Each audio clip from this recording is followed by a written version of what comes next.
1-8 дугаар сарын байдлаар иргэн улсын бүртгэлийн чиглэлээр 18403, эд хөрөнгийн эрхийн улсын бүртгэлийн чиглэлээр 6334, хууль этгээдийн улсын бүртгэлийн чиглэлээр 1153, иргэн хууль этгээдэд бүртгэлийн үйлчилгээг үзүүлсэн байна. Нийт хүн амын тоо 85026, үүнээс гадаад пассвортын машинаар 884, дут машины лавлага ачлалгээ 6279, e-бизнес сайтаар 1098 иргэн төлөвлөсөн бол иргэний улсын бүртгэлийн чиглэлээр төсний бүртгэл 814,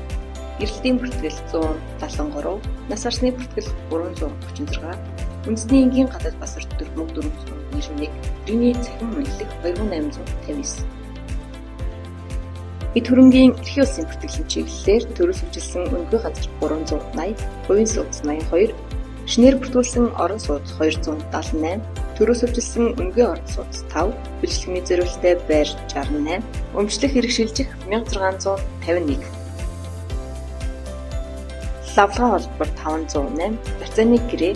3362 бол хууль этгээдийн улсын бүртгэлийн чиглэлээр хязгаарлалтад хариуцлагатай компани 125, нөхөрлөл 5, оршоо 105, төрийн бус байгууллага 34, үйлдвэрчний эвлэлийн байгууллага 2, бусад 882 бүртгэлийн үйлчилгээг үзүүлсэн байна.